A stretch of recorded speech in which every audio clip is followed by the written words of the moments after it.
pitong katao matapos araruhin ang isang race car sa Sri Lanka. Iniimbestigahan na ng pulisya ang insidente. Mga detalye ng balita, ibabahagi maya-maya.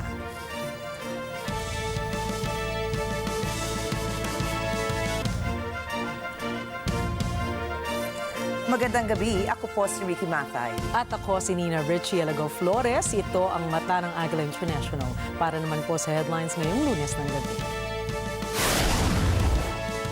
Presyo ng kada kilo ng bigas tumaas ng 2 piso.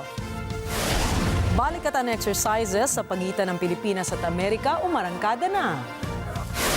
Military aid ng Amerika sa Ukraine aprobado na ng US Congress.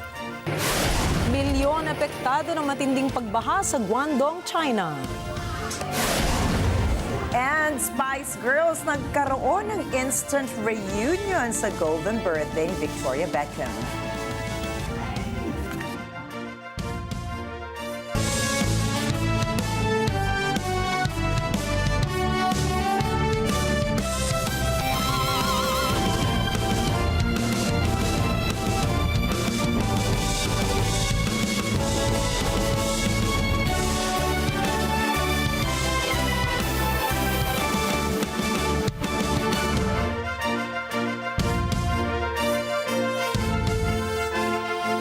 Naniniwala si Pangulong Ferdinand Marcos Jr. na ang hospitality ng mga Pilipino sa mga foreign investors ay isang susi para umusbong ang turismo ng Pilipinas.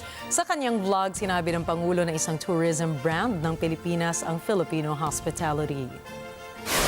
Kalimitan anya kasing natatanong sa kanya na mabuti ang pakikitungo ng mga Pilipino sa mga bisita nito. What makes Filipinos so nice? Hindi ko masagot. Sabi ko, hindi namin alam na we're being nice. Basta galaw namin yung aming natutunan, aming dating gawin. So why are you so nice? Why are Filipinos so nice? Nakakataba ng puso pag narinig mo yun. Ibinahagi rin ng Pangulo ang kahalagahan ng ilang Filipino hospitality practices ng Pilipinas.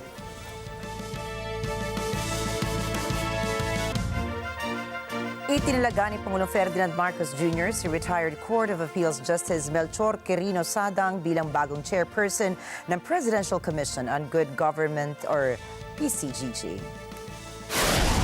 Pinalitan ni dating CA Justice Sadang si John Agbayani sa PCGG. Siya po ang ikalimang appointee at pangalawang justice mula sa Appellate Court na itinilaga ni Pangulong Marcos sa PCGG. Si dating CA Justice Sadang ay nagsilbing mahistrado ng Court of Appeals mula 2011 hanggang 2017. Siya ay naglingkod din bilang presiding judge ng Cavite City Regional Trial Court mula 2000 hanggang 2011. Kabilang din si dating CA Justice Sadang sa 5-man committee na namuno sa malawakang investigasyon ng gobyerno ukol sa umano'y pagkakasangkot ng ilang third-level police officers noong taong 2023. Samantala, ang PCGG ay nasa ilalim ng pangangasiwa ng Department of Justice. Ang PCGG po ang nagsisilbing ahensya ng gobyerno laban sa korupsyon. Ito rin ang ahensya ng gobyerno na inatasang mag-imbestiga sa mga kasong graft and corruption ng mga public officials. Asahan na ng mga motorista ang iba't ibang price adjustments sa produktong petrolyo bukas. Ayon sa mga kumpanya ng langis, itataas nila ang presyo ng kada litro ng gasolina ng 55 centavos. 95 centavos naman ang asahang magiging kabawasan sa kada litro ng diesel, habang ang kerosene ay nasa 1 peso and 10 centavos ang kaltas sa kada litro nito. Ayon naman sa Department of Agriculture, tumaas ng 1 to 2 pesos kada kilo ang presyo ng bigas. Sa kasalukuyan po, ang regular at well-milled rice ay umaabot na sa 51 to 52 pesos kada kilo kumpara sa dating 50 to 51 pesos kada kilo. Nagsasagawa na rin ang ahensya ng pag-aaral upang alamin ang dahilan ng pagtataas ng presyo at nakipag-ugnayan na sila sa iba't ibang ahensya ng gobyerno, katulad po ng National Food Authority o NFA. Base sa DA, ang retail price ng local regular rice ay nasa 48 to 52 pesos kada kilo, habang ang local well-milled rice ay nasa 48 to 55 pesos per kilo. Sa imported rice naman, ang presyo ay naglalaro mula 48 to 51 pesos para sa regular, 50 hanggang 58 pesos para sa well-milled, 50 hanggang 62 pesos para sa premium at 56 to 64 pesos naman para sa special rice. Ayon naman po sa United States Department of Agriculture, posibleng bumaba ang total importation ng Pilipinas mula sa dating 4.1 million metric tons papuntang 3.9 million metric tons dahil sa inaasahang magandang ani sa kabila ng El Nino at pag-ulan sa Pilipinas. Pinag-aaralan ngayon ng Department of Transportation or DOTR ang implementasyon ng exclusive motorcycle lane sa kahabaan ng EDSA. Ipinahayag ni DOTR Secretary Jaime Bautista na nakikipagtulungan ang ahensya sa Metropolitan Manila Development Authority o MMDA para alamin ang viability ng motorcycle lane. Paliwanag ni Bautista na sa lagpas 170,000 motorcycles ang dumadaan sa EDSA araw-araw. Tinitignan pa niya ng dalawang ahensya kung itatabi ba ang motorcycle lane sa bicycle lane. Dagdag ng opisyales na posibleng ipalit ito sa non-exclusive motorcycle lane na pang-apat mula sa sidewalk. Ito kasi ang kalimitan na dinadaanan ng mga motorsiklo na dagdag na rin niya sa trapiko. Samantala, sa isang pag-aaral ng Japan International Cooperation Agency o JICA, sa taong 2022, nawawala ng hanggang 4.9 billion pesos in productivity ang Pilipinas kada araw bunsod ng problema sa trapiko. Positibo naman po ang mababang kapulungan ng Kongreso na maipapasa ng Senado ang Economic Charter Change bago mag-recess ang Kongreso sa May 24. Kumbinsido po ang mga mambabatas na kayang tapusin ni Senate President Juan Miguel Zubiri ang resolution of both houses o RBH number 6. Makatutulong nila ang RBH 6 na tuwirang mabuksan ang ekonomiya ng Pilipinas sa mga foreign investors. Subalit, giit naman ng mga senador, hindi dapat madaliin ang tsa-tsa. Paliwanag ng mga senador na 88% sa mga Pilipino ang nagsabing hindi sila pabor dito. Ayon po yan sa isang survey ng Pulse Asia. Sa pananaw ng mga senador, ang pinakamaagang maipapasa ang RBH 6 ay sa buwan pa ng Oktubre. Kung ikukumpara sa fossil fuels na nagbubuga ng malaking porsyento ng carbon sa atmosphere, mas ligtas at mas malinis ang paggamit ng nuclear energy. Yan ang paliwanag ng Philippine Nuclear Research Institute o PNRI.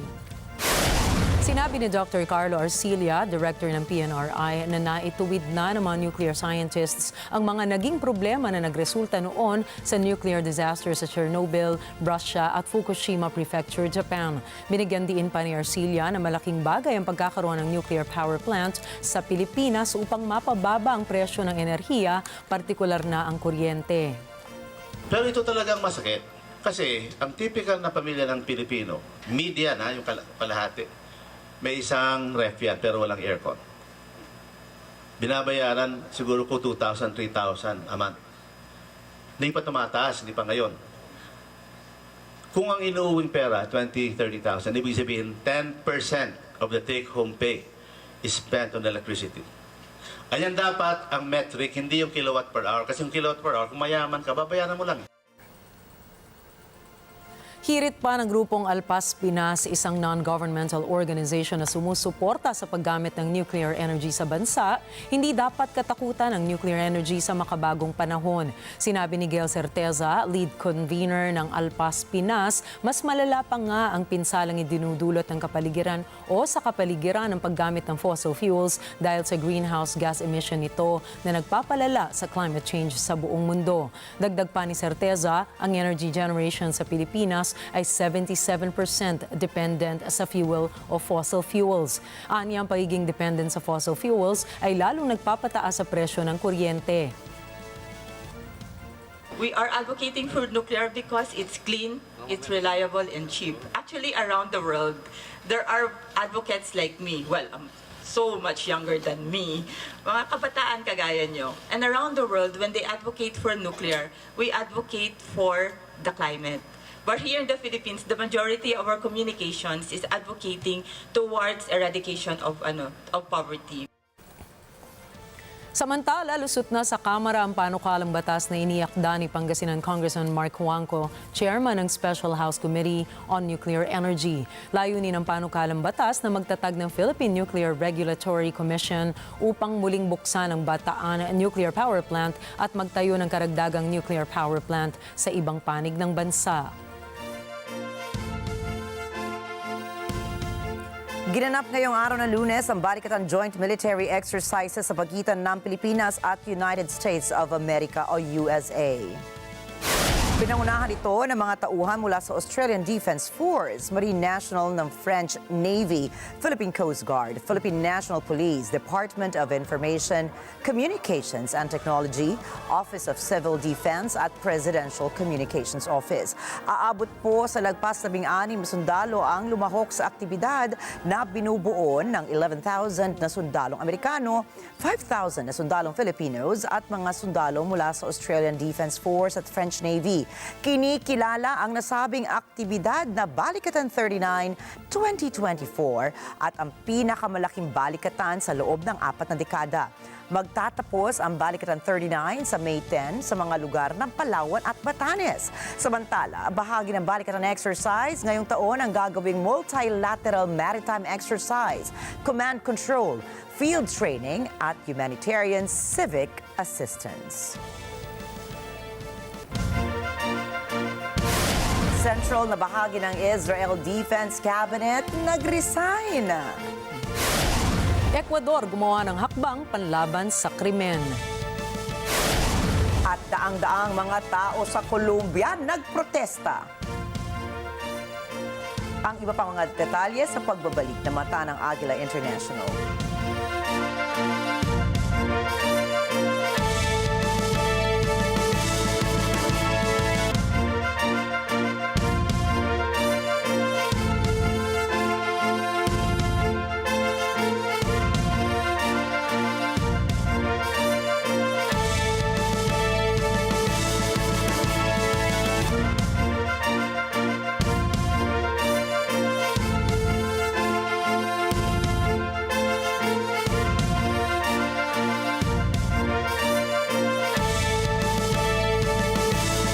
This portion is brought to you by Northview Solutions. Let us build it for you.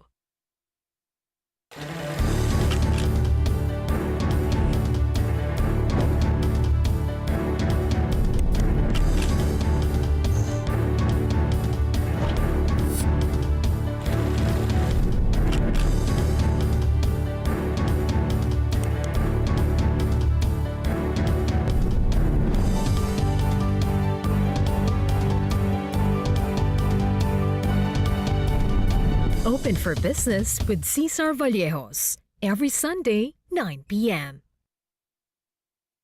Let's get together. Sunday 25. Sunday 25.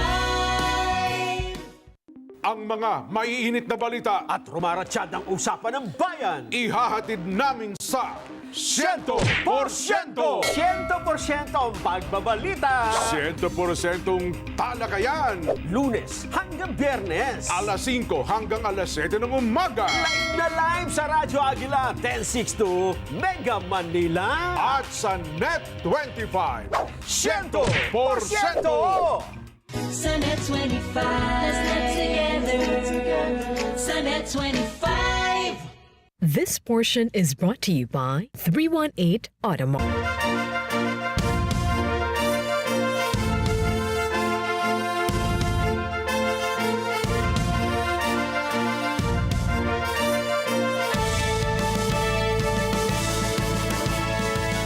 Ilang oras Oras na ang lumipas matapos ang formal kick-off ng Balikatan Exercises 2024 kung saan nagsasanib puwersa ang Armed Forces of the Philippines o AFP at ang US military para sa isang annual joint training exercise kasama ang Northern, Western at Southern Luzon Command. Tulad ng salitang annual, ang Balikatan Exercises ay isang yearly joint training exercise sa kampo ng Pilipinas at Estados Unidos na naglalayong mapalakas ang kolaborasyon sa pagitan ng militar ng mga bansa sa gitna ng mga potensyal na pagsubok. Gaya nga ng nauna ng tinalakay noon, bahagi ito ng pagpapakita ng suporta ng magkabilang kampo sa US-Philippine Mutual Defense Treaty na nilagdaan noong taong 1951 na sinunda naman ng Visiting Forces Agreement o VFA at ng Enhanced Defense Cooperation Agreement o yung tinatawag na EDCA. Ang Balikatan 2024 na itinuturing na largest balikatan ay ang pangalawang balikatan exercise na isinagawa sa ilalim ng administrasyon ni Pangulong Ferdinand Marcos Jr. Magaganap ito mula April 22 hanggang May 10. 16,000 military personnel ang makikilahok, 5,000 rito ay manggagaling sa ating national sector at 11,000 naman ang manggagaling sa iba't ibang departamento ng militar ng US. Ang kaibahan ngayong taon ay inaasahang sasama rin ang Australian Defence Force at ang French Navy para sa isang multilateral maritime exercise o isang joint sail na sa unang pagkakataon sa kasaysayan ng Balikatan Exercises ay lalampas sa ating territorial waters at tutuloy sa ating exclusive economic zone. Ang territorial waters ayon sa international law ay ang lugar na pumapaligid sa pampang ng isang bansa. Ang exclusive economic zone naman o EEZ ay umaabot sa sinasabing continental shelf at exclusive fishing zones ng isang bansa. Bukod sa mga makikilahok, ay bibisita rin ang mga representante mula sa Brunei, sa Canada, sa France, Germany, Great Britain, Indonesia, India, Japan, Malaysia, New Zealand, Korea, Singapore, Thailand at Vietnam upang mag-obserba sa magaganap na mga exercises at drills.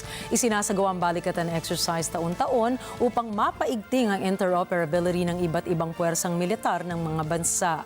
Ang interoperability ay terminong ginagamit kung saan sinusuri ang kakayahan ng iba't ibang sektor ng militar na makipagtulungan sa isang operasyon. Ayon sa press release ng AFP ay malakihan ang saklaw ng layunin ng Balikatan ngayon kasama na ang external defense operations, cyber defense, counterterrorism, humanitarian assistance and disaster response at interagency capacity building. Nahahati ito sa tatlong malalaking bahagi: command and control, field training at humanitarian civic assistance. Una na rito ang C2XO o Command and Control Exercise kung saan magsasagawa ang mga personnel ng isang staff exercise, cyber defense exercise naman para suriin ang abilidad ng AFP at US Forces na magplano, magsagawa ng utos at makipag-ugnayan ng maayos base sa mga pagsubok sa hinaharap. Ang field training exercise naman ay isang joint all-domain operation kung saan makikita ang kakayanan ng mga sektor ng militar ng isang bansa na ipagtanggol ang iba't ibang bahagi nito. Pinakaabangan dito ang air assault operations, kasunod ng recon or reconnaissance operations and activities at ang pinakaimportante na maritime terrain protection. May iba't iba ring military assets na nais i-display habang isinasagawa ang nasabing aktibidad. Kasama na rito ang High Mobility Artillery Rocket System o yung tinatawag pong HIMARS, ang Rapid Infiltration System at ang Integrated Air and Missile Defense or IAMD. Sa aspeto naman ng humanitarian and civic assistance na bahagi ng Balikatan ay nais makatulong ng mga personnel sa pagpapatayo ng mga gusaling pampaaralan sa Ilocos Norte at Cagayan Province.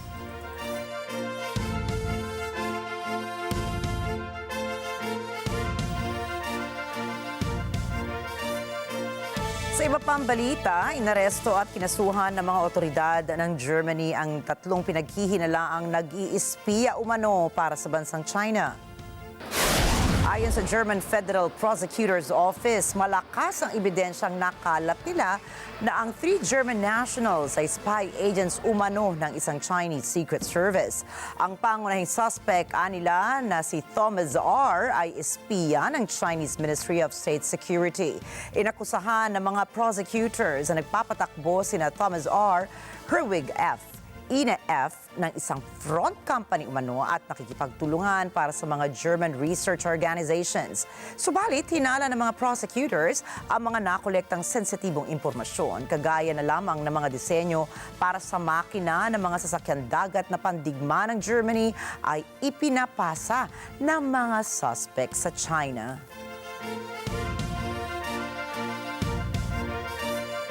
Aprobado na sa US House of Representatives ang pinakaabangang military aid para sa Ukraine sa isang bibihirang bipartisan na pagkakaisa. Ang 4 na bills na pumasa nitong Sabado ay nagpatibay ng depensa para sa Israel at Taiwan. Rosel Feria para sa detalye. Sinabi ni US President Joe Biden na ang batas na ito ay magdadala ng kritikal na tulong para sa Israel at Ukraine. Pinuri niya ang mga mambabatas ng House of Representatives para sa kanilang kaisahan sa panahong ito sa kasaysayan. Samantala, winelcome ni Ukraine President Volodymyr ang naka-earmark ng $61 billion para sa kanyang bansa. Anya, ang tulong na ito para sa militar at sa ekonomiya ng Ukraine ay magliligtas ng maraming buhay. Dadalhin na sa Senado ang bill sa Martes. Sinabi ni Senate Leader Chuck Schumer na kikilos sila agad-agad. Ang mga bill na ito ay produkto ng ilang buwang negosasyon, pressure mula sa US allies at paulit-ulit na pakikiusap ni Zelensky para sa tulong. Ang Estados Unidos ay ang pinakamalakas na military backer ng Ukraine sa laban nito sa Russia. Rosel Feria para sa Mata ng Agila International, trusted, connected, on point. 30% po ang itinaas ng bilang ng heat-related deaths sa Europa. Ang ilang lugar sa Italy ay nagtala ng higit sa 7% heat-related deaths. Kabilang na nga sa mga namatay dahil sa matinding init ay ang isang 44-year-old na lalaki na nagpipinta lamang ng road marking sa bayan ng Lodi, Italy. Ang ilang bahagi naman ng Spain, France at Greece ay nakaranas ng 10 days of extreme heat stress noong 2023. Ang mga ulat na ito ay ayon mismo sa EU Copernicus Climate Change Service at World Meteorological Organization. Binanggit naman sa ulat ng State of the Climate na nakakabahala para sa kalusugan ng publiko ang matindi at patuloy na pagtaas ng heat wave sa Europa. Kinumpirma rin ang tatlong nasabing ulat na ang Europa ang fastest warming continent on Earth. Anya, ang pagtaas ng temperatura sa Europa ay doble sa global average rate. Nagbabala rin ang EU at World Meteorological Organization na nahaharap ang Europa sa matindi pang init at ang health-harming heat stress na ito ay hindi kakayanin ng katawan ng tao. Pinag-iingat ang mga matatanda, ang mga taong may existing conditions gaya ng cardiovascular diseases at diabetes at maging ang mga nagtatrabaho sa labas ng bahay. Hinimok naman ng EU's Environment Agency ang mga gobyerno sa Europa na maghanda ng healthcare systems para sa climate change. Nananawagan din ang nasabing ahensya sa mga gobyerno na gumawa ng mga patakaran upang maprotektahan ang mga manggagawa laban na nga sa matinding init.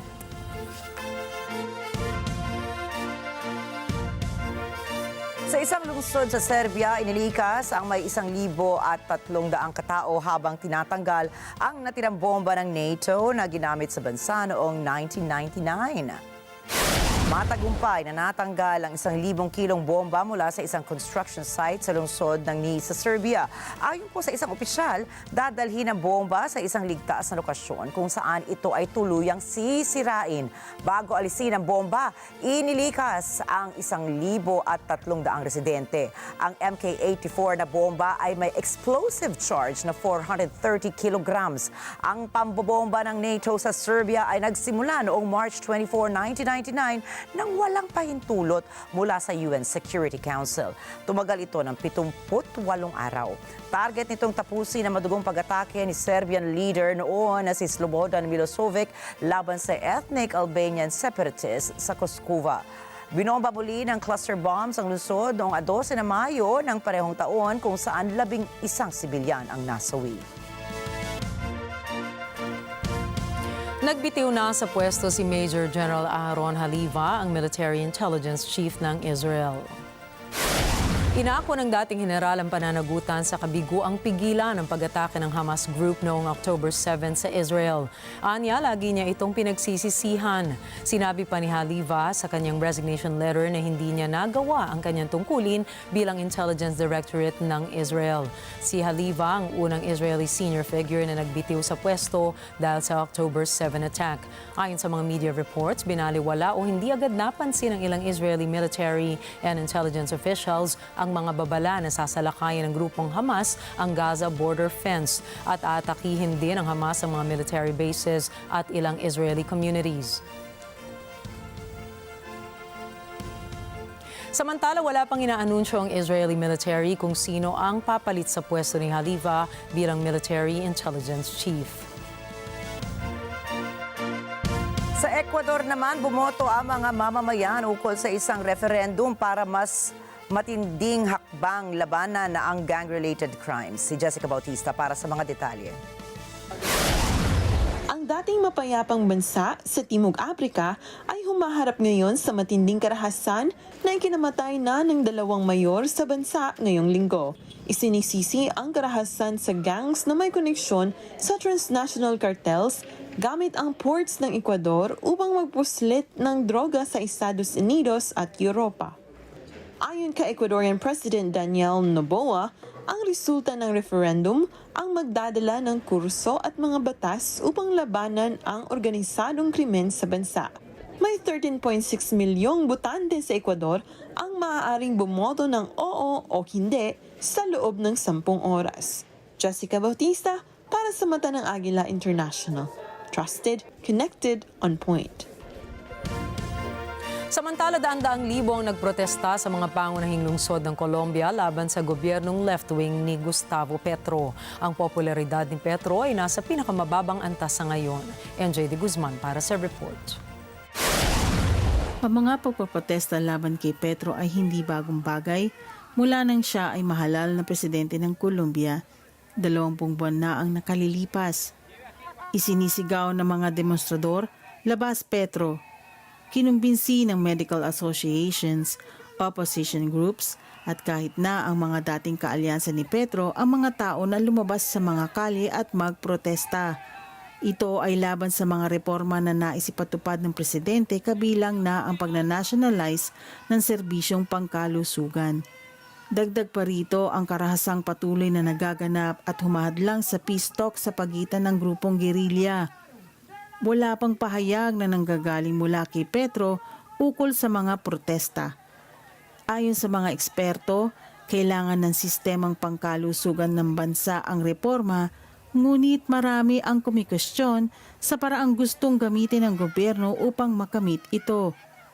Samantala, ang ambisyosong plano ni Petro para sa kapayapaang tatapos anya sa 6 na dekadang labanan ay kinukontra rin ng marami.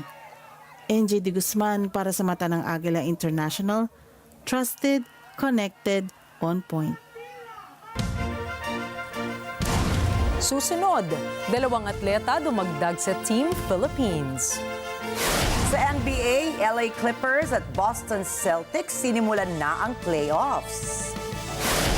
At Spice Girls nag-reunion. Ang detalye po ng mga balitang yan sa pagbabalik ng Mata ng Agila International.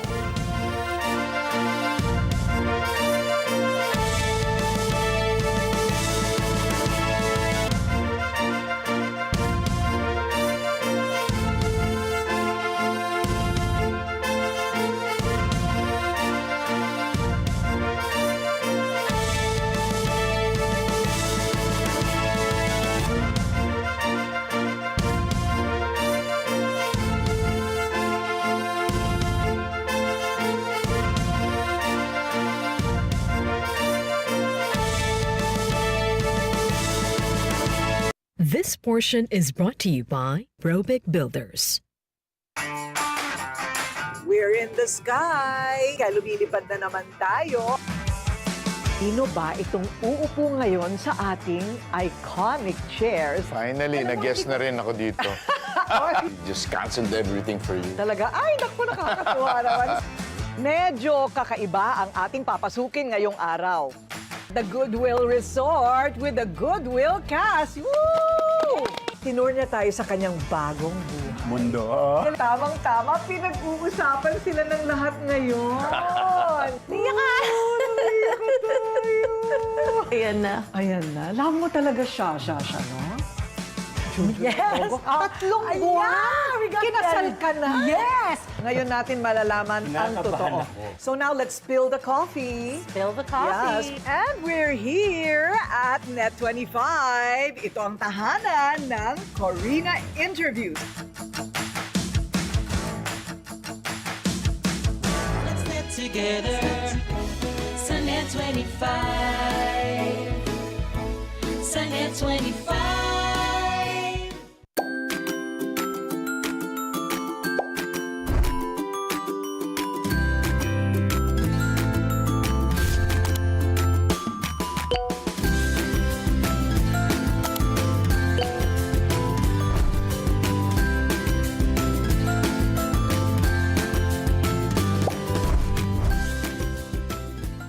This portion is brought to you by North Luzon Express Terminal.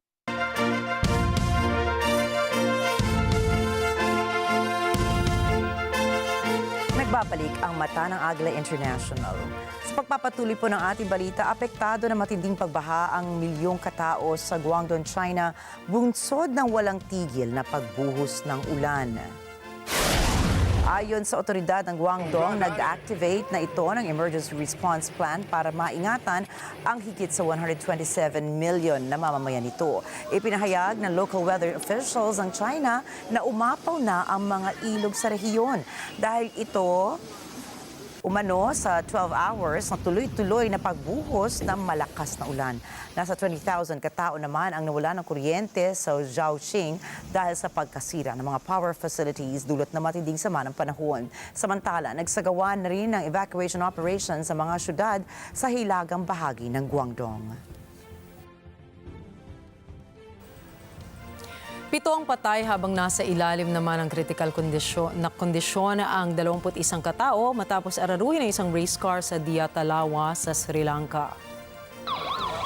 Libo-libong mga panauhin ang nanonood sa motor rally event nang naganap ang insidente. Ayon kay police spokesman Nihal Taldua, sinuspinde agad ang motor rally event habang iniimbestigahan ng pulisya ang insidente.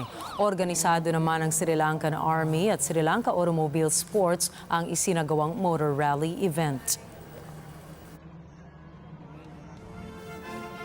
Patay ang 2 lalaki habang sugatan ng ibang 6 sa isang mass shooting sa Tennessee. Makikita po sa video ang umiikot na sasakyan bago marinig ang putukan ng mga baril. Paliwanag ng interim Memphis Police, naganap ang barilan sa isang block party sa Orange Mound. Ipinahayag ng pulisya na walang permit ang naging block party at nasa halos 300 katao ang dumalo nito. Wala pang inaaresto ang pulisya, subalit may natukoy ng 2 potensyal na salarin sa nasabing insidente. Huli naman sa CCTV ang ilang segundo bago lumipad at sumalpok ang isang kotse sa isang garahe sa California.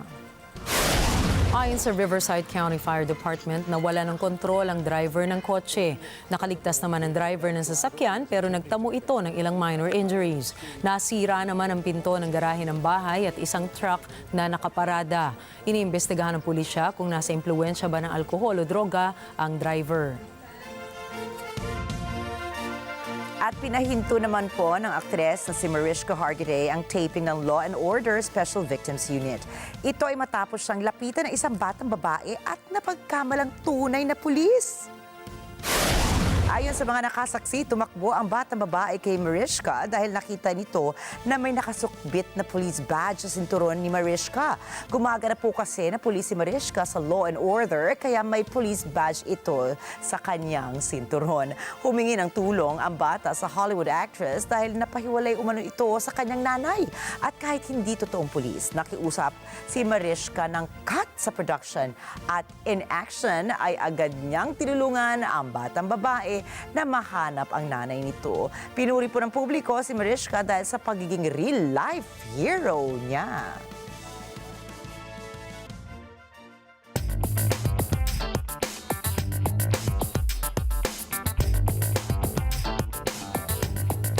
Magtatayo sa Spain ang Chery Automobile ng China ng unang pabrika nito sa Europe. Ito ay matapos ang isang kasunduan sa Ebro EV Motors ng Spain.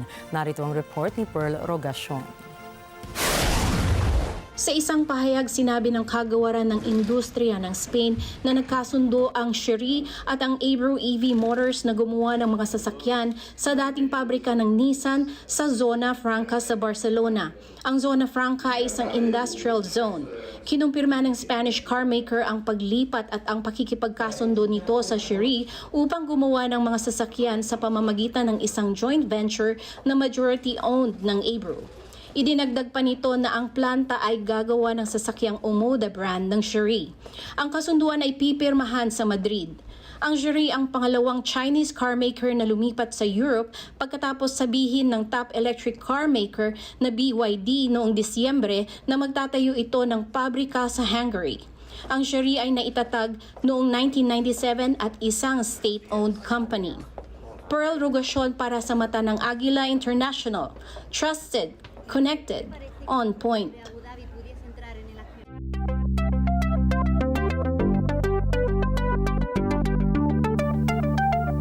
Inanunsyo naman ng encrypted messaging app na Telegram na umabot na sa 900 million ang gumagamit nito at tinatayang lalampas ng 1 billion ang kanilang users sa loob po ng isang taon. Narito ang report ni Jeff Sanidad. Ayon kay Telegram boss Pavel Durov, kada araw ay may 2.2 milyon nang nagbubukas ng Telegram account. Anya, ito ay parang sunog sa gubat na kumakalat. Sa isang panayam, sinabi ng Russian founder na si Durov, kasamang kapatid nitong si Nikolai, na gustong-gusto ng mga tao ang independence, privacy at kalayaan kung kaya't lumilipat sila sa Telegram. Nakabase sa Dubai, ipinosisyon ng Telegram ang app bilang alternatibo sa US-owned platforms. Inaakusahan kasi ang US-owned platforms ng commercial exploitation ng personal na data ng users nito. Samantala, ang Telegram ay may pangakong hindi nito ipamimigay ang anumang impormasyon ng mga gumagamit nito. At dahil ito ay nakabase sa United Arab Emirates, protektado ito laban sa moderation laws. Ito ay sa panahon ng pinepressure ng mga bansa sa kanluran ang malaking platforms na alisin ang illegal na content ng mga ito. Sa Telegram, pwedeng bumuo ng grupo na may hanggang 200,000 miyembro. Subalit ang feature na ito ay umani ng akusasyon na napapadali na magpakalat at magpa-viral ng maling impormasyon. Inaakusahan din ito na madaling magpakalat ng content na mapanghusga, neo-Nazi, pedophilic, conspiratorial at terrorist. Samantala, nilimitahan ng WhatsApp ang message forwarding feature nito noong 2019. Ito ay matapos akusahan na nagpakalat ng maling impormasyon sa India na nauwi sa pampublikong eksekusyon o lynching. Ang WhatsApp ay kakompetensyang messaging service ng Telegram. Jeff Sanidad para sa Net25 News.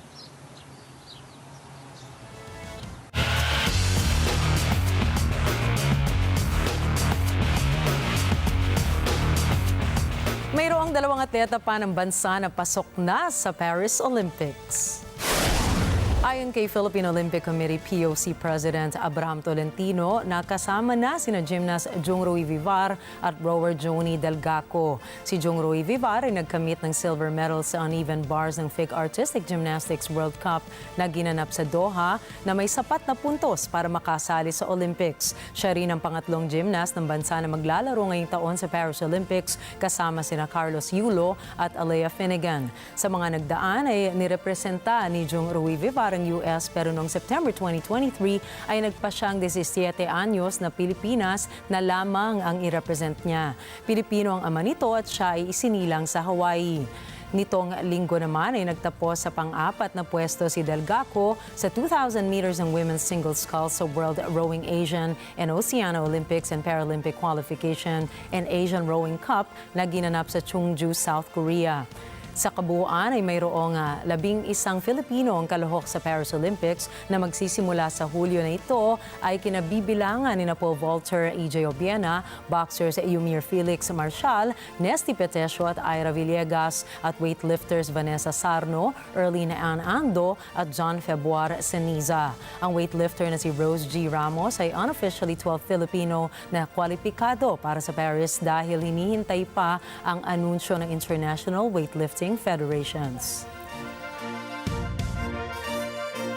At talaga naman pong tinutukan ng NBA fans sa muling paghaharap ng dalawang magkaribal sa NBA playoffs kung saan nagwagi ang LA Clippers at Boston Celtics. Si Vin Pascua para sa detalye. Here's Harden, guarded by Doncic. Harden into the paint, leaves for Zubac. Another easy. Pinahanga ni James Harden ang Los Angeles Clippers fans matapos talunin nila ang Dallas Mavericks 109-97 para makuha ang unang panalo sa best of 7 round 1 ng Western Conference Playoffs. Ito na ang pangatlong pagkakataon na nagharap ang dalawang koponan sa playoffs. Nang una ay noong 2020 at 2021 na kapwa nagwagi ang Clippers. Nagtala si James ng 28 points at 8 assists habang mayroong 20 points, 15 rebounds si Ivica Zubac at 22 points naman ang naitala ni Paul George. Nasayang naman ang nagawang 33 points, 13 rebounds at 6 na assist ni Mavs star Luka Doncic. Ganon din ang 31 points ni Kyrie Irving. Hindi hinayaan ng Clippers ang kawalan ng kanilang star player na si Kawhi Leonard para maging hadlang sa kanilang pagkapanalo, lalo na't playoff basketball na. Samantala, sa Eastern Conference naman ay nakuha ng Boston Celtics ang unang panalo 114-94 laban sa Miami Heat sa kanilang first round. Naitala ni Jason Tatum ang unang career playoff triple-double na mayroong 23 points, 10 rebounds at 10 assists. Dagdagdag naman si Derek White ng 20 points at 4 assists. Hindi binigo ng Boston ang kanilang fans na nanood sa TD Garden kung saan mayroong 22 3 points ang kanilang naitala. Pumalo pa sa 34 points ang naging kalamangan ng Celtics sa last quarter at napababa ito ng Heat sa 14 points. Sa kabilang kampo naman ang nagawang 24 points ni Bam Adebayo na siyang pumalit sa Heat star Jimmy Butler na nagtamo ng injury sa kanang tuhod. Noong nakarang taon ay tinalo ng Heat ang Celtics sa Conference Finals kung saan bumangon sila sa 3-0 at nasungkit ang panalo sa Game 7. Para sa Balitang Sports, Vin Pascua para sa mata ng Agila International. Trusted, connected, on point.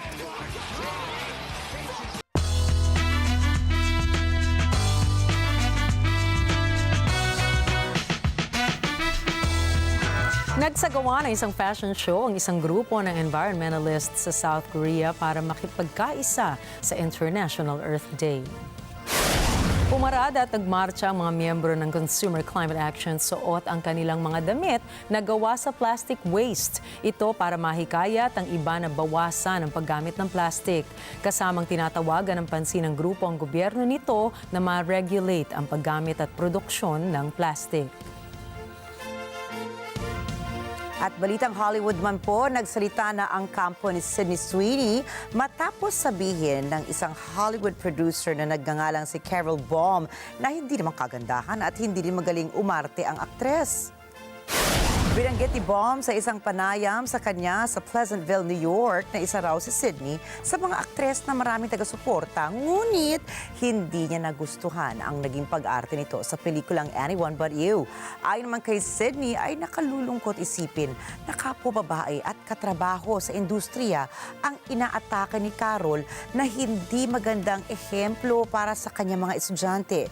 Dagdag pa nila ay nakakadismaya ito sa industriya at sa loob ng ilang taon na pagtatrabaho ay ganito ang kanyang naging pahayag. Samantala, kinikilala si Baum bilang isa sa mga batikang Hollywood producers at executives sa likod ng mga pelikulang Dead Ringers, Father of the Bride at Buffy the Vampire Slayer.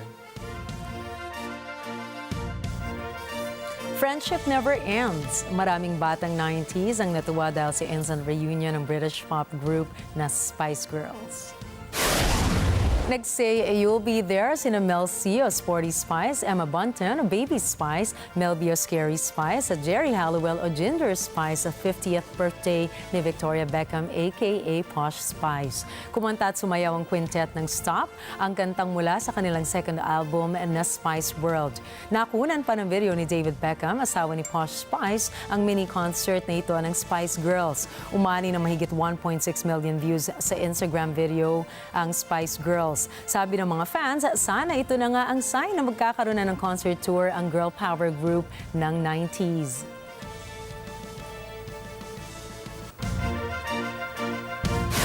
Susunod, mga saranggola tinakpan ang himpapawid sa France. Aso sa Argentina nag-viral. At abangan ang iba pang mga istorya pagdating ni Alma Angeles at ng Net25 World News. Wala pong bibitiw dahil marami pa tayong balita sa pagbabalik na mata ng Agila International.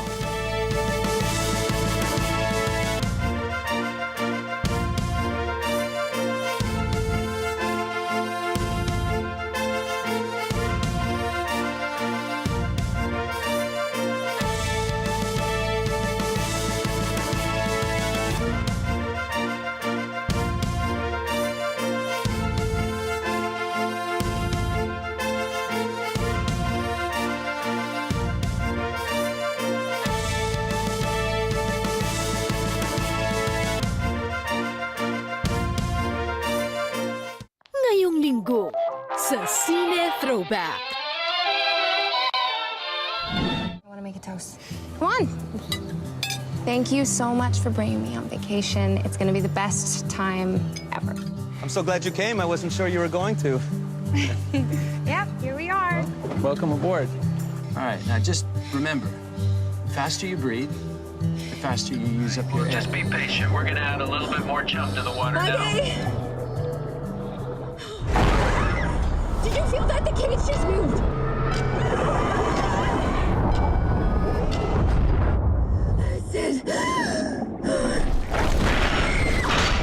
Ngayong linggo, alas 12 ng tanghali. Dito lang sa Net25. Let's net together sa Net25. Sa Net25. Mga problemang may kinalaman sa pang-araw-araw na pamumuhay. Ano sa palagay niyo? Katiwalian at korupsyon sa kung saan-saan. Ano sa palagay niyo? Kalusugan. Ano sa palagay niyo? Edukasyon. Ano sa palagay nyo? Hanap buhay. Ano sa palagay nyo?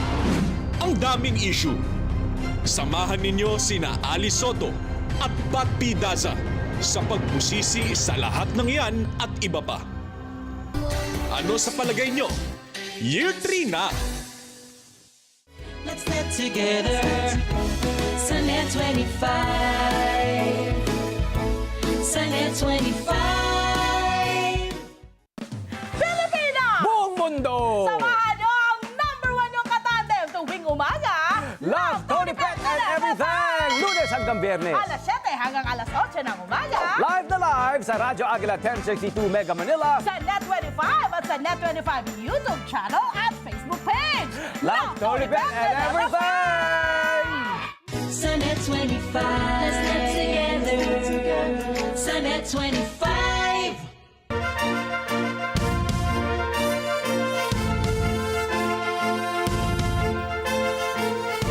Do good to those who need it. Ganito mailalarawan ang kwento ng dalawang ina sa Richboro, Pennsylvania. Labis ang pasasalamat ni Natasha Long kay Becky Arbo, isang fast food manager. Huminto si Natasha sa drive-thru dahil napansin niya na mandi kulay asul at wala ng buhay ang kanyang 11-week-old na baby. Lumabas ng kotse si Natasha na nagpapanik at sumisigaw para humingi ng tulong. Nang makita ni Becky sina Natasha, hindi siya nagdalawang isip at agad na nag-perform ng CPR sa baby ni Natasha. Ang kasamahan sa trabaho ni Becky ay tumawag naman sa 911. Pero makalipas ang ilang segundo, nagsimula ng humingang muli ang bata, ang anak ni Natasha. Agad ding dumating ang 911 at tinulungan sina Natasha at ang baby nito. Pero sinabi ng 911 na malaki ang naitulong ni Becky at ito talaga ang nagligtas sa buhay ng bata. Paliwanag ni Becky, alam niyang dapat i-CPR ang sanggol dahil nangyari rin daw ito sa kanyang anak noon. Tinawag din na local hero si Becky sa Richboro. Sa ngayon, Facebook friends na sina Becky at Natasha at masaya sila nagpapalitan ng pictures ng kanilang mga anak sa Facebook. Samantala, tinakpan ng mga makukulay na saranggola ang langit ng France sa ongoing na 37th International Kite Festival. Nagtipon-tipon ang mga turista at locals para masaksihan ang samut-saring hugi sa mga saranggola sa baybayin ng Berck-sur-Mer. Nakasamang nakipagkaisa ang event, a guest of honor galing Weifang City sa Shandong Province, China, na kilala bilang Kite Capital of the World. Kilala ang taunang event dahil sa magagandang kite displays nito. Nagsimula ang event itong April 20 at matatapos sa April 28, araw po yan ng linggo. Justement, toutes ces touches de couleurs qui viennent animer le ciel qui est assez gris malheureusement aujourd'hui. Donc c'est vrai que ça apporte un peu de joie et un peu de baume au cœur pour tout le monde. On attend avec hâte les beaux jours qui vont arriver. Donc d'avoir un événement comme ça qui rassemble et des touches de couleurs dans le ciel, ça fait toujours plaisir. Naging isang viral sensation ang isang bulldog mula sa Buenos Aires dahil sa kanyang malatoni dog na skateboarding skills. Ayon sa may-ari ng bulldog na si Pomelo, nagkataon lang nang matuklasan ng aso ang kinitong talento sa skateboarding. Mula noon ay naging laman na si Pomelo ng mga lansangan sa Buenos Aires para mag-skateboarding. Makikita na halos alam ni Pomelo ang ginagawa nito at tuwirang nag-e-enjoy pa ito.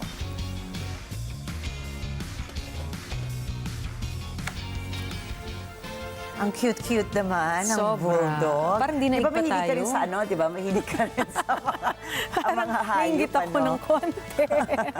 Nasubukan Ikaw ba mo marunong skateboarding. mag-skateboard ka ba? Hindi nga. Kahit yung roller skates na nauso ng 80s na bumabalik yata ngayon. Oo. Never akong nakapagsuot at sumubok nun. Ano? Ikaw? Ay, hindi din talaga. Well, tinry ko lang recently mag-bike. Hindi ka marunong mag-bike? Kasi Nako. napaka-stricto ng daddy ko. Kaya baka dumasugatan ako. Pero I know it's a life skill talaga na matuto ka magbisikleta. Paano kung mabusok ka ng gasolina? Tama. Sa taas presyo ba naman ng gasolina natin ngayon? Di ba Yes, pa rin na marunong ka magandang mag-bike? alternatibo yan, di ba? Kaya nagpapasalamat ako sa aking anak, si Mishka, dahil tinuruan niya ako ng pandemic. Paano magbisikleta? Hindi, tsaka di ba may kasabihan nga ng bisikleta daw parang pagsuswimming din yan. Na pag natutunan mo, hindi na babalik dun sa hindi ka marunong. Oo, tama. In short, you don't unlearn it pag natutunan mo na siya. Kaya importanteng matuto magbisikleta. Sabi mo nga alternatibo sa taas ba naman ng gasolina ngayon. Ano? di ba? Tapos Yun. balita ko din, Nina, magaling ka rin gumawa ng saranggola.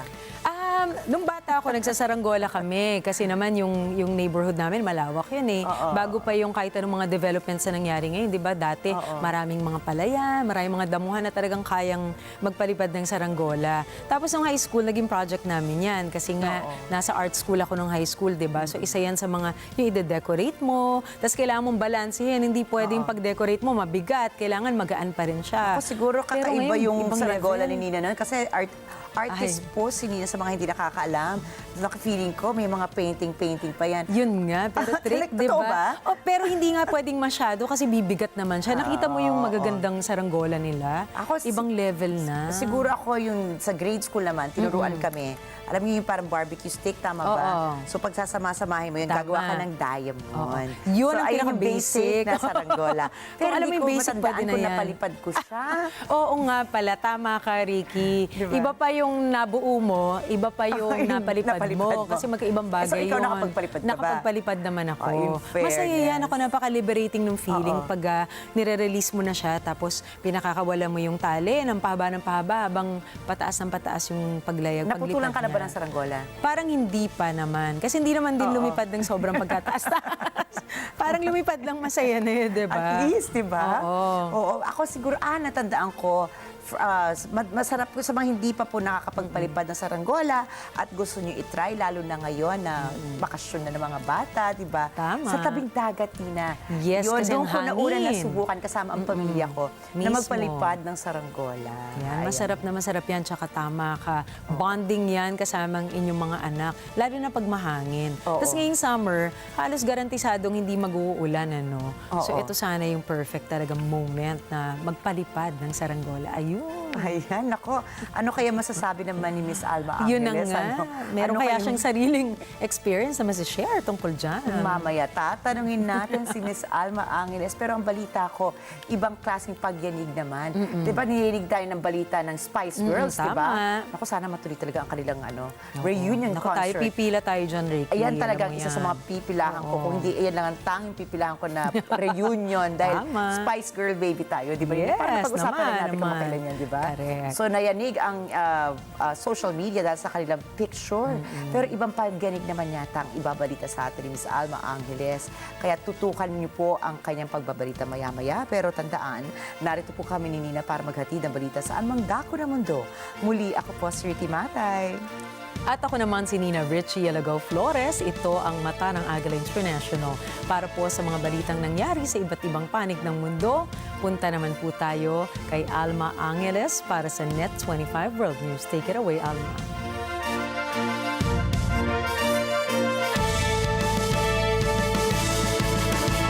Thank you, Nina and Ricky. Tonight's headlines bring a mix of events from across Asia as well as other parts of the world. Take a look.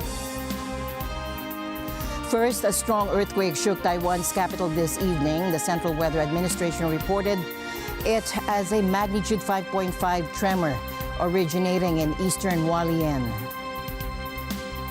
In Manila, a grass fire at the international airport set ablaze 19 vehicles parked in a car park, as confirmed by airport and fire authorities. And tragedy struck southern China as storms claimed 3 lives with 11 individuals still missing in their wake. On a brighter note, the Philippines and Qatar have inked 9 agreements focusing on bolstering trade, investment, and collaboration on pressing global matters.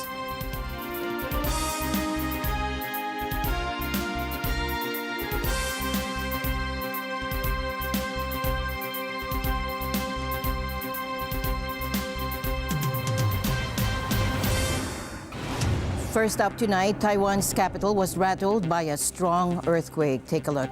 Now, according to the Central Weather Administration, it was a magnitude 5.5 tremor originating in eastern Hualien. Hualien was the epicenter of a magnitude 7.4 quake that hit on April 3, causing landslides and damaging buildings in the main Hualien city. At least 17 people were killed in that quake. Now, Monday's quake hit Taiwan at around 5:08 p.m. local time and could be felt in the capital, Taipei. The USGS put it at 5.3 magnitude with a depth of 8.9 kilometers. Taiwan experiences frequent quakes due to its location at the junction of 2 tectonic plates. The April 3 quake was followed by hundreds of aftershocks that caused rockfalls around Hualien. In tonight's other news, a grass fire at Manila's International Airport ignited 19 vehicles in a car park today. That is according to airport and fire authorities. Now, videos on social media showed thick black smoke billowing into the sky, but there were no immediate reports of injuries. Flight operations were unaffected, and the fire was put out within half an hour. It wasn't known what caused the grass fire, according to Fire Officer Christine Hermino. The heat index, though, was expected to reach 41 degrees Celsius at the airport today, with the actual temperature in the capital reaching nearly 37 degrees Celsius by mid-afternoon. The months of March, April, and May are typically the hottest and driest in the Philippines, but conditions have been worsened by the El Niño weather phenomenon. And today we bring you an update on the continuous heavy rainfall that has been hitting many parts of Guangdong province in southern China. And an update now, 3 people are dead, 11 others are missing following storms that battered southern China. Arlene Ocampo reports. State broadcaster CCTV reports that rains had sparked landslides affecting 6 villages in the northern Guangdong town of Jingwon, causing people to become trapped. Emergency workers spent Sunday racing to restore communications to the stricken area. CCTV adds that more than 80 rescuers worked through the day and night to assist people in the disaster zone. The Pearl River Delta is China's manufacturing heartland. It is one of the country's most densely populated regions, with Guangdong alone home to around 127 million people. Authorities have launched a Level 2 emergency response in the Pearl River Delta, the second highest in a 4-tier system. The National Weather Office imposed weather alerts across central Guangdong. It warned of major storms in coastal areas through Sunday evening and into Monday. CCTV reports floods of up to 5.8 meters above the warning limit would strike the areas starting early Monday morning.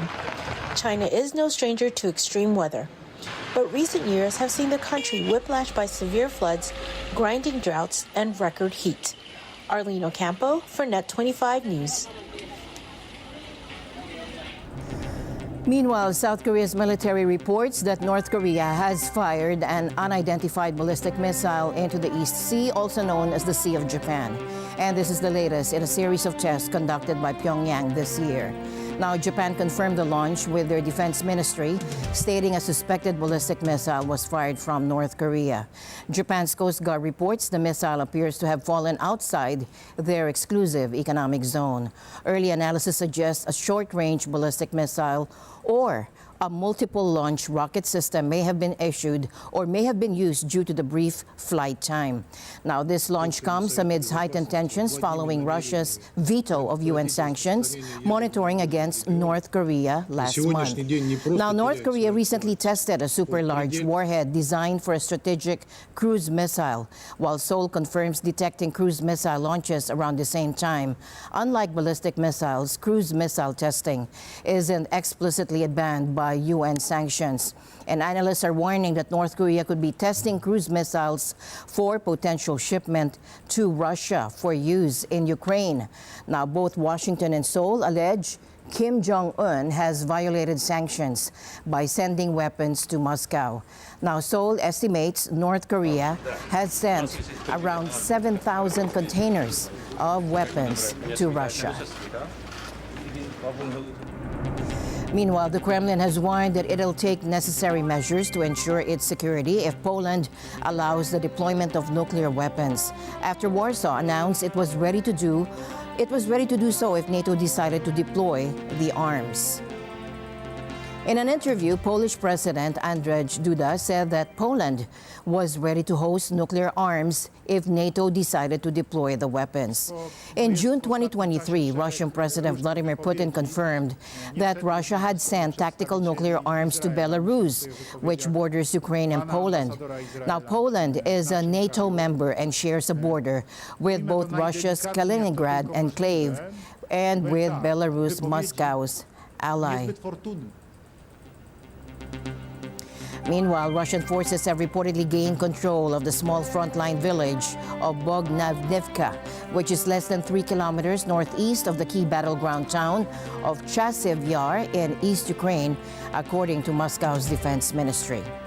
Now, Chasiv Yar, which had a pre-war population of about 13,000, has been destroyed by fighting, and most of its residents have fled. Meanwhile, analysts have warned that it'll take time for Kiev to feel the benefit of the U.S. aid package of $14 billion to train and equip the Ukrainian military army, which includes the transportation process to the war-torn country. The Kremlin has sought to play down the impact of the new U.S. aid, arguing it only deepens Washington's immersion in the war. In Washington, meanwhile, House Speaker Mike Johnson faces a political tightrope walk as pressure mounts from within his own party. Take a look. In this vote, the yeas are 311 and the nays are 112. The bill is passed. Now, a rebellion brews among fellow Republicans led by Congresswoman Marjorie Taylor Greene, who accuses Johnson of betraying America and Republican voters. Now, this uprising stems from Johnson's support of a $95 billion foreign aid package, including significant assistance to Ukraine amidst escalating tensions with Russia. Despite initial opposition, Johnson's decision to allow the vote has drawn criticism from hardline conservatives. In a twist of events, Johnson's alignment with the Democrat agenda and full funding of Biden administration policies jeopardizes his leadership. Yet, amidst the turmoil, bipartisan support emerges to save his position, with some lawmakers vowing to block any motion to remove him. Addressing the crisis, Johnson remains resolute. I've said many times, I don't walk around this building being worried about a motion to vacate. I have to do my job. We did. I've done here what I believe to be the right thing, and that is to allow the House to work its will. And as I've said, you do the right thing and you let the chips fall where they may. So I will continue to do that. Three of our primary adversaries, Russia and Iran and China, are working together, and they're being aggressors around the globe. And they're a global threat to our prosperity and our security. Their advance threatens the free world, and it demands American leadership. If we turn our backs right now, the consequences could be devastating. As this political drama unfolds, Ukrainian President Volodymyr Zelensky urges the U.S. Senate to swiftly approve the aid package passed by the House of Representatives. Зараз кожен день важливий. Важливий у комунікації, у політиці, у логістиці. Will Johnson's leadership survive the storm? And what impact will this have on U.S. foreign policy, particularly in the ongoing crisis with Ukraine? Meanwhile, a group of thieves in Syria caused a massive pipeline fire while attempting to steal oil for profit, as reported by Sham FM. Now, reports suggest that one of the thieves died on the spot after the oil ignited while they were cutting a hole in the pipeline. Now, the authorities have taken measures to control the fire using earth and sand to cover the flames. In other news, the Japanese government is keeping a close eye on reports of a Chinese professor at a university in Japan who went missing after visiting China over a year ago. Fan Yuntao, who has been teaching international law and politics, has been missing since February 2023. The Japanese government spokesperson has said that they are concerned about the professor's human rights and are monitoring the situation closely. And this comes just a month after another professor's whereabouts in China were also unknown. China has been focusing its nationals abroad, and incidents of professors going missing after visiting China have been reported before. And meanwhile, Israeli police have reported that 2 civilians were injured in a car ramming attack on Monday morning in Jerusalem. 2 suspects were arrested after an hours-long search. Now, this incident took place on Teshelet Mordechai Street in Jerusalem on the first day of the Passover holidays. Now, the police found an improvised weapon on its assailant's escape route after the 2 fled the scene on foot. Medics from the Magen David Adam University or Adam Emergency Service treated 2 injured people, aged 18 and 22. Security footage shows a white car ramming into the group of people at a street corner and then later hitting another parked car. 2 men stepped out and one of them is seen trying to fire a gun. Many car ramming attacks have been reported in several Israeli cities and settlements in the West Bank since last year. And the police have not revealed any information about the identities of the 2 men arrested. Now, late Sunday, Israeli Prime Minister Benjamin Netanyahu said that the military would increase pressure on Hamas in the coming days to deliver additional and painful blows. The Prime Minister didn't elaborate further, but has repeatedly said that Israel will launch a ground assault on Gaza's southernmost city of Rafah. Take a look. לצערי, עד עכשיו, כל ההצעות לשחרור חטופינו נדחו על הסף על ידי החמאס. ולכן אמר בצדק מזכיר המדינה האמריקני, החמאס סירב לכל ההצעות שהוגשו לו. לדבריו, הדבר היחיד שמונע עסקה לשחרור החטופים הוא החמאס. במקום לסגת מעמדותיו הקיצוניות, החמאס בונה על פילוג בתוכנו. הוא שואב עידוד מהלחצים שמופנים כלפי ממשלת ישראל. ולכן, ננחית עליו מכות נוספות וכואבות, וזה יקרה בקרוב. בימים הקרובים נגביר את הלחץ הצבאי והמדיני על חמאס, כי זאת הדרך היחידה לשחרר את חטופינו ולהשיג את ניצחוננו. Now, meanwhile, Israel's military intelligence chief, General Aharon Haliva, has resigned after taking responsibility for failures leading to the Hamas attack on October 7. This attack triggered the war in Gaza and brought the government and military under intense scrutiny in Israel. Israel has also criticized reports that its top ally, the U.S., was considering sanctioning the military's ultra-Orthodox Netza Yehuda battalion over alleged human rights abuses in the West Bank before the war. Netanyahu posted on X that the intention to impose a sanction on a unit in the IDF army is absurd and a moral low while soldiers are still fighting against terror. Global military expenditure saw its steepest increase in over a decade in 2023, reaching an all-time high of $2.4 trillion as wars and rising tensions fueled spending across the world, according to researchers. Thomas I. Likeness for more. The sobering figures come from the Stockholm International Peace Research Institute. Researcher Nan Tian says military spending rose by 3.6% in 2023, the biggest increase in a decade. For the first time since 2009, we saw spending increase across all 5 geographical regions. All of that spending keeps factories churning out more weapons like these. And it fills the order books of arms dealers supplying the world's militaries. There's not a part of the globe that isn't affected. Countries not directly involved in conflicts are manufacturing and helping those at war purchase military equipment. Tian says the war in Ukraine has had a huge impact on spending, and he expects Central European countries and Russia will continue spending heavily on arms. In the Middle East, after the Hamas attack, Tian says Israel began beefing up its weapons stockpile. Israeli spending went up month by month immediately after October, and we saw this continue all the way to the end of December 2023. Interestingly, Israel was the second largest spender in the region last year. Saudi Arabia spent nearly 3 times as much on arms. Another part of the globe that has Tian concerned is Asia-Oceania, where China has been flexing its military muscle. The region has really much been driven by ongoing geopolitical tensions.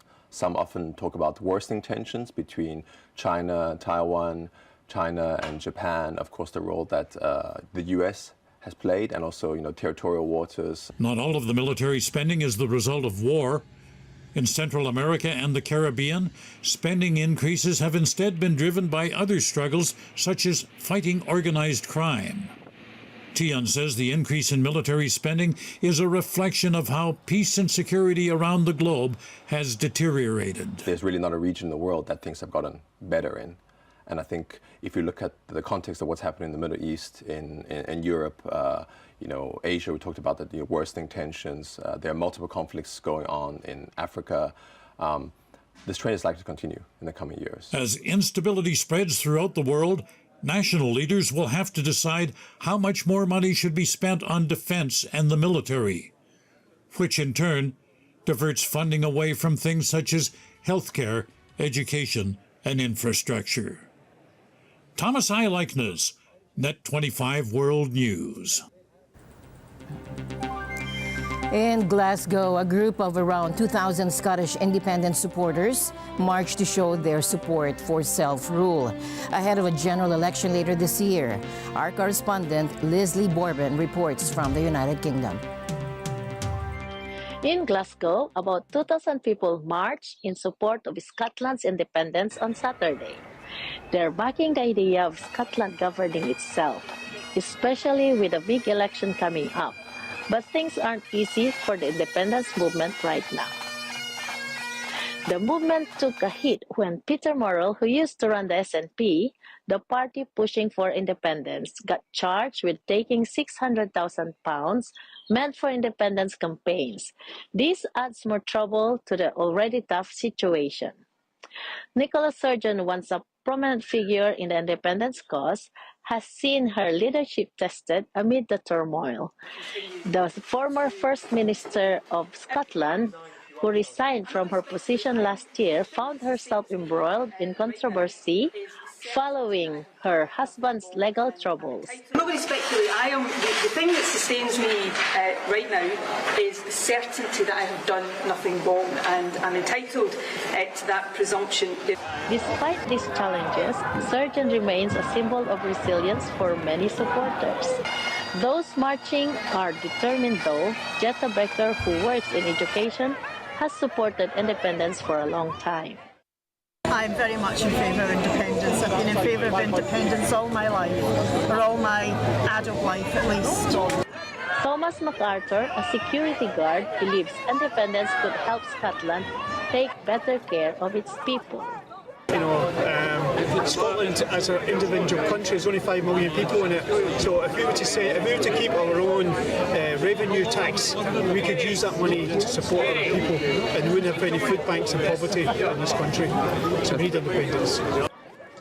Looking forward, SNP leader Humza Yousef says they'll keep fighting for independence if they get enough support in the election. The cause of independence, regaining our nation's independence, will not be won by politicians, it will be won by the people. It will be won by you. But it's not all smooth sailing for the SNP. They're facing tough competition from the Labour Party, and some say they need to focus more on important issues like the rising cost of living. Reporting from United Kingdom, this is Leslie Bourbon for World News. Back to you, Alma. Thank you, Leslie. Tens of thousands of people filled the streets of Bogota and other Colombian cities in a mass protest against the government of President Gustavo Petro. Now, Petro's popularity has plummeted since being elected 18 months ago. Mark Castillo reports. In the capital, tens of thousands of demonstrators breathed heavy rain to make their way to Bolivar Square next to the presidential palace.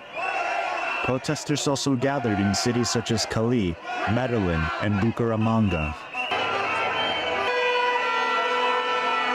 Poca ejecución, una reforma sin fundamento que van en contra de nuestra Constitución, que van a través de decretos en contra de lo que dicen nuestras leyes estatutarias y desconociendo toda una democracia. El pueblo es el que está hablando en este momento y el pueblo es el que está diciendo queremos y amamos a Colombia y queremos un mejor país.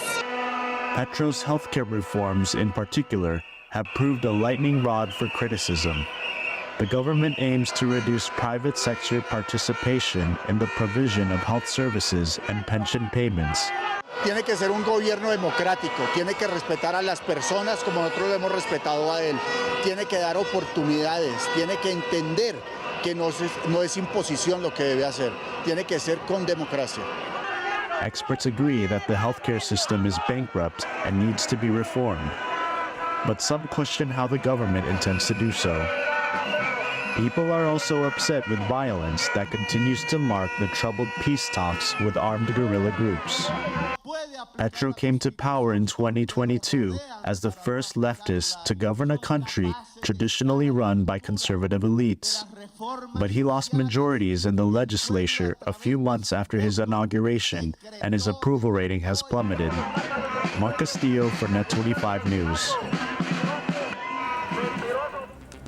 Meanwhile, residents of Spain's Canary Islands are fed up with tourists. Tens of thousands of demonstrators rallied demanding changes to the way the island handles tourism. Elise Danielle has the story.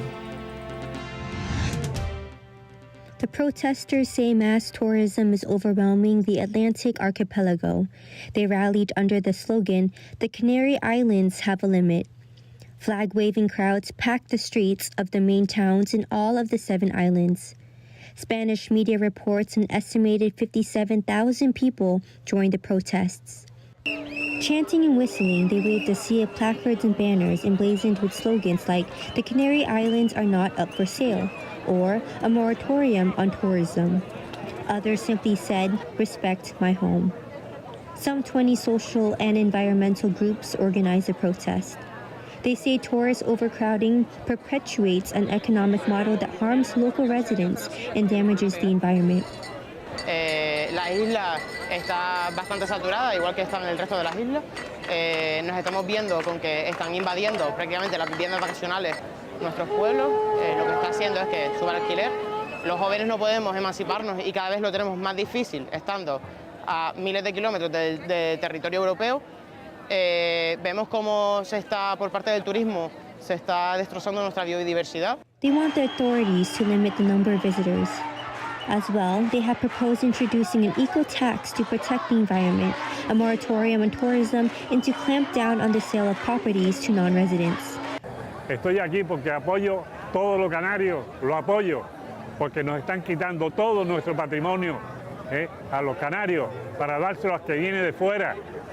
Y si no defendemos también igual la agricultura y la ganadería en Gran Canaria, comeremos piedra, porque se está defendiendo todo. Se han desaparecido muchísimas explotaciones ganaderas. Last year, 16 million people visited the Canary Islands. That's more than 7 times its population of just over 2 million. Elise Danielle for Net 25 News. Coming up next, the Philippines and Qatar have signed 9 agreements to boost trade, investment, and collaboration on key global issues, deepening their 43-year partnership. Also, Indonesian authorities provided updates on a remote volcano that erupted multiple times last week, indicating decreased danger. Stay tuned for these stories and more after the break.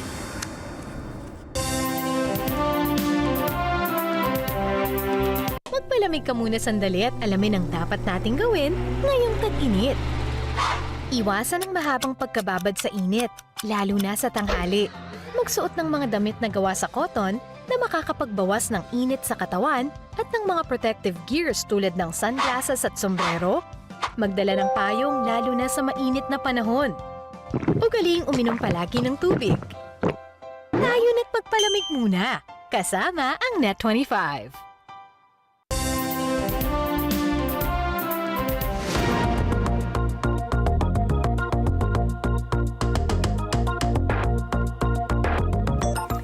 In a significant development for bilateral relations, the Philippines and Qatar signed 9 agreements aimed at strengthening trade, investment, and cooperation on critical globe issues.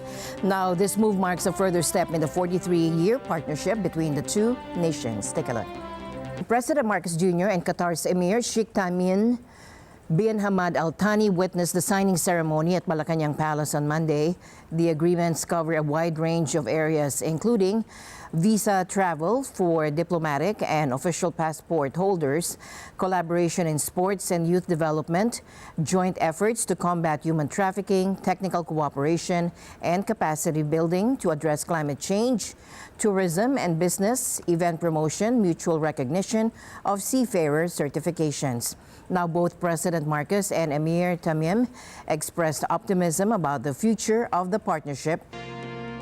With the hope that our discussion will open opportunities to improve and to strengthen our bilateral relations at every level, at the commercial level, at the government-to-government level, at the people-to-people level. This is our aspiration, and I think that if we if we are agreed that this is the way to go, there is much potential that we can take advantage of. Thank you very much, Your Highness. أشكر فخامة الرئيس كافة الأصعدة. The Philippines is an important partner for us in many fields, especially in trade and economic cooperation. And we aspire to improve these relations through increased communication between the private sector in both the countries. The Emir also commended the Filipino community in Qatar for their contributions to the country's development. In other news, clashes erupted anew between Myanmar's junta and armed ethnic groups near a crucial trade hub close to Thailand's border, following a period of relative calm. Now, the Karen National Union, or KNU, confirmed fighting in Miyawadi, but provided no further details. Thai forces engage in ongoing clashes with junta soldiers under the Second Friendship Bridge, utilizing drones. The bridge is a vital trade point for Myanmar's military. Thai authorities reported around 2,000 people crossing the border, being searched for weapons and relocated to safety. Thailand's Prime Minister is monitoring the situation, and he pledged humanitarian aid while emphasizing border security. Global issues on Myanmar, I share with Prime Minister Lakson that Thailand is monitoring the situation along the Thailand-Myanmar closely, especially in Mewadi area opposite Masot district. In preparing for all possible contingencies, Thailand stands ready to provide for humanitarian needs of the local Myanmar communities affected by unrest along the border.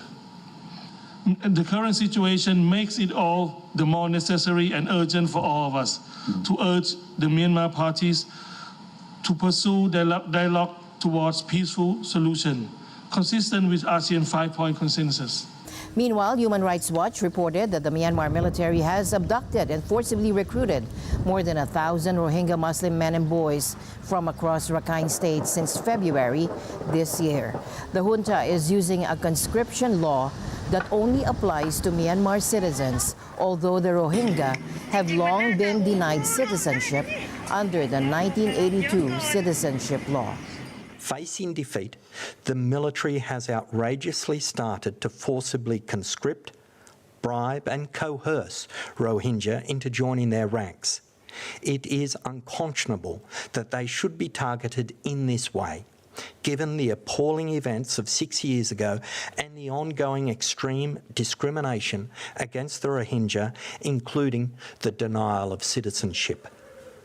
Some reports say the military is forcing the Rohingya recruits or villagers to burn ethnic Rakhine homes, buildings or villages.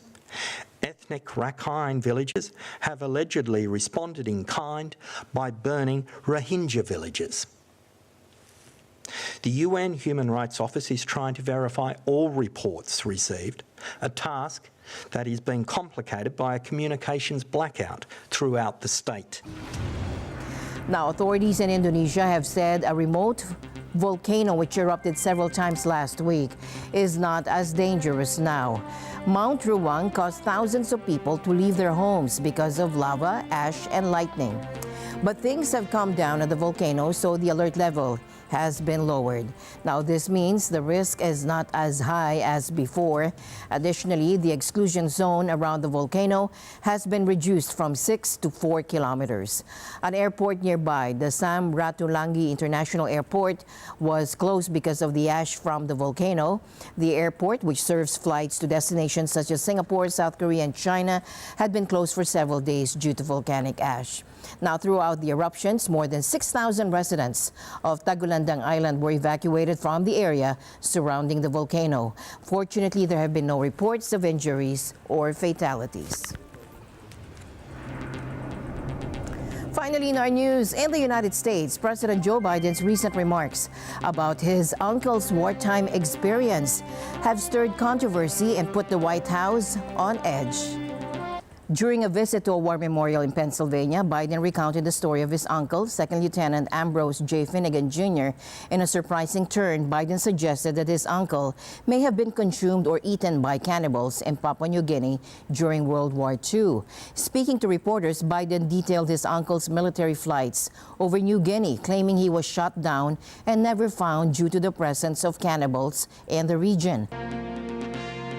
And my uncle, they called him Ambrose, Brosey, they called him Bosey. My Uncle Bosey was a hell of an athlete, they tell me, when he was a kid. And he became an Army Air Corps before the Air Force came along. He flew those single-engine planes as reconnaissance over war zones. He got shot down in New Guinea, and they never found the body because there were a lot of cannibals for real in that part of New Guinea. However, these comments have not been well received, particularly in Papua New Guinea. The White House was quick to respond with Press Secretary Karen Pierre acknowledging Finnegan's death in a plane crash but avoiding direct mention of Biden's cannibalism claim. Instead, she defended the president, citing his pride in his uncle. And I agree, Second Lieutenant Ambrose J. Finnegan was a war hero, but the Pentagon says, for unknown reasons, the plane was forced to ditch in the ocean. Both engines failed at low altitude. Why is President Biden saying he was shot down? There's no evidence of that. And why is he saying that his uncle was eaten by cannibals? That is a bad way to go. He lost his life. It's not, look, I'm not, we should not make jokes about this. It's not. Wait. President Biden said that his uncle was eaten by cannibals. I mean, your last line is, it's for a laugh. It's for a funny statement, and he takes this very seriously. His uncle, who served and protected this country, lost his life serving, and that should matter. You have a president that lifts up our U.S. troops. Critics argue that Biden's remarks lack evidence and sensitivity, potentially damaging diplomatic relations with Papua New Guinea. Official records contradict Biden's claims, indicating Finnegan's death in a plane crash without any mention of cannibalism. Meanwhile, Papua New Guinea's leader, James Marape, dismissed Biden's suggestion as loose talk that doesn't reflect Biden's feelings towards the country. Prime Minister Marape emphasized the need to focus on deeper issues, such as clearing unexploded ordnance in Papua New Guinea. President Joe Biden has a history of sharing colorful stories, including accounts of his house being struck by lightning in 2004 and his alleged arrest while attempting to visit Nelson Mandela. The big question now is whether this new tale will have any political repercussions for the president. And that's a wrap for tonight's news. Stay informed, stay safe. From all of us here at Mata ng Agila, I'm Alma Angeles. Thank you for joining us. See you back tomorrow. Good night.